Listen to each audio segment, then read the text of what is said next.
മുഖ്യമന്ത്രി കൊല്ലത്തെത്തിയാൽ കൃത്യമായ മതരാഷ്ട്രീയം എന്നാണ് RSP നേതാവ് ഷിബു ബേബി ജോണിന്റെ ആരോപണം.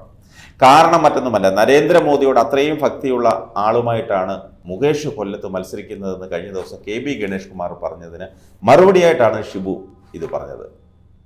നരേന്ദ്രമോദിയെ ദൈവത്തെ പോലെ ഹൃദയത്തിൽ സൂക്ഷിക്കുന്നയാളാണ് കൊല്ലത്തെ UDF സ്ഥാനാർത്ഥി എന്നായിരുന്നു ഗണേഷ് കുമാറിൻ്റെ ആരോപണം.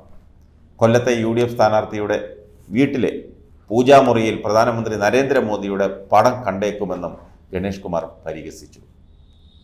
കേരളത്തിൽ UDFിൻ്റെ ആളും ഡൽഹിയിൽ ചെന്നാൽ മോദിയുടെ ആളുമാണ് കൊല്ലത്തെ UDF സ്ഥാനാർത്ഥി പ്രേമചന്ദ്രൻ.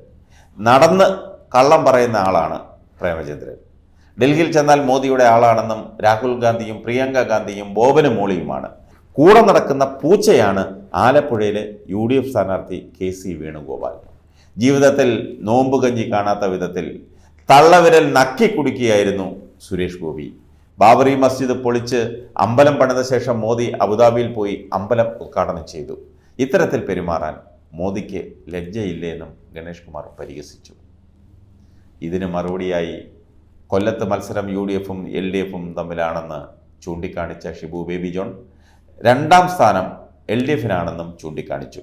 കിടപ്പുമുറിയിൽ നിന്ന് ഗണേഷ് കുമാറിൻ്റെ ശ്രദ്ധ പൂജാമുറിയിലേക്ക് മാറിയതിൽ സന്തോഷമെന്നായിരുന്നു ഷിബു ബേബി ജോണിൻ്റെ പരിഹാസം.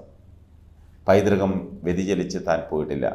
ഗണേശൻ്റെ കഥകൾ ഞങ്ങൾ പറഞ്ഞാൽ തേച്ചാലും കുളിച്ചാലും പോകില്ലെന്നും ഷിബു പരിഹസിച്ചു. തീരദേശ തോട്ടം മേഖലകളിൽ മുഖ്യമന്ത്രി എത്തിയില്ലെന്നും കോൺഗ്രസിനെ മാത്രം മുഖ്യമന്ത്രി കടന്നാക്രമിക്കുന്നുവെന്നുമാണ് ഷിബുവിൻ്റെ പരാതി. ക്ഷേമ പെൻഷൻ അവകാശമല്ല, ഔദാര്യമാണെന്ന സർക്കാർ നിലപാട് പിന്തിരിപ്പൻ സമീപനമാണ്. കേന്ദ്ര സഹായം കിട്ടും മുൻപ് തന്നെ ക്ഷേമ പെൻഷൻ കേരളത്തിൽ കൊടുത്തിട്ടുണ്ട്. മുഖ്യമന്ത്രി നുണ പറയുകയാണ്. ശരി തെറ്റ് മനസ്സിലാക്കാൻ മുഖ്യമന്ത്രിക്ക് കഴിയുന്നില്ലെന്നും ഷിബു ബേബി ജോൺ ആരോപിച്ചു. തെരഞ്ഞെടുപ്പ് യോഗങ്ങളിൽ കൊണ്ടും കൊടുത്തും മുന്നേറുകയാണ് നേതാക്കൾ.